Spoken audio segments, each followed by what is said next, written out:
Let's turn now to Stormwatch 12 meteorologist Josh Colbreth. Planning for today, what should we expect? Yeah, you should expect more fog. We just had that segment on emojis. If we had to use an emoji to explain today, probably it would be the tired emoji, as in the weather makes you sleepy. Also, I'm tired of this weather. I think everyone else is too, but it's just kind of the hand we've been dealt. You can see a lot of thick fog in the Rogue Valley this morning.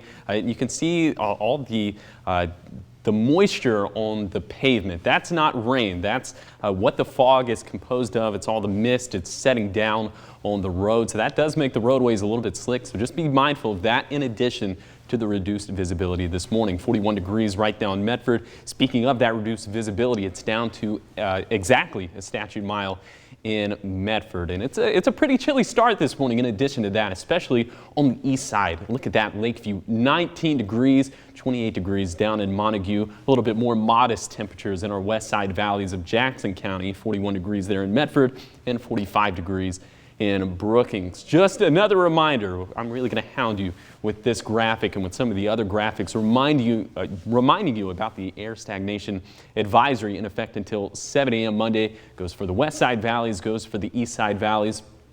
This is what's been causing all the fog. So when we have such a strong inversion and such poor mixing, we can get accumulating pollutants down at the bottom of that layer. So that can reduce our air quality. So try to limit your use of outdoor burning to help keep our air quality elevated. So today along the coast, partly cloudy skies. We'll have patchy fog all throughout the day. But right now, and again, it may not be like this an hour from now, but visibility is perfect in Gold Beach and in Brookings. Down in Siskiyou County today should be a pretty pleasant day. We're expecting the fog, just like it did yesterday, to dissipate before lunchtime.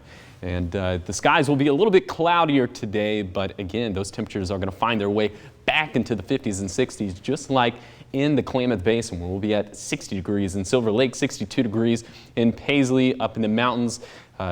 Good air quality. We're not dealing with any stagnant air up in the mountains, and we're dealing with some brighter skies today. 48 in Crater Lake, 59 in Prospect. The mountains, really the place to be. The place not to be is the Rogue Valley because, of course, the fog just refuses to go away. 55 degrees in Medford, 53 degrees today in Rogue River. For tonight, you guessed it, the fog returns back into the Rogue Valley. It'll be a little bit more stingy along the coast as well, and we're looking at temperatures once again in the 20s on the east side, in the 30s in the west side valleys, and in the mid 40s there along the coast. Over the weekend, if you plan on going to Crater Lake, again, the mountains are the place to be because that is, up in the higher terrain, they're not dealing with the stagnated air. On Saturday, you might have to deal with a shower or two up in the Cascades, but for the most part, we're going to stay dry. We're definitely going to stay dry as we head into Sunday. And our mild streak looks like it's just about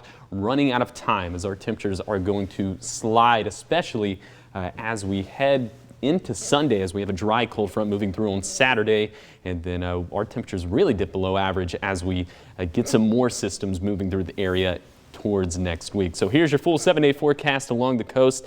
A pretty good slew of rain chances at this point now. Again, all eyes are on Monday, as that looks like that's going to be the first real big day to break us out of this pattern, including in Siskiyou County. But until then, a very pleasant weekend, as we'll have temperatures on the mild side in the 50s, then in the Klamath Basin, also dry conditions throughout the weekend. Monday is when things really take a turn for the better when it comes to a drought situation, when it comes to air quality. And then we are looking way down the road at that system in the Wednesday to Thursday time frame. That system could be very interesting. We're looking at very low snow levels for that one. I'm not sure yet if we're confident enough to say we could get snow in the valleys, but it's definitely something we're going to be watching out for. All right, good things to know. I love the snow, so I'm looking forward to that. Yeah, he's been asking, when is it going to snow? And I said, you'll have to ask Josh that. I'm not sure. Well, I've seen snow like 4 or 5 times in my life, so I'm cheering for it. Okay, Yeah. All right, thanks, thanks, Josh.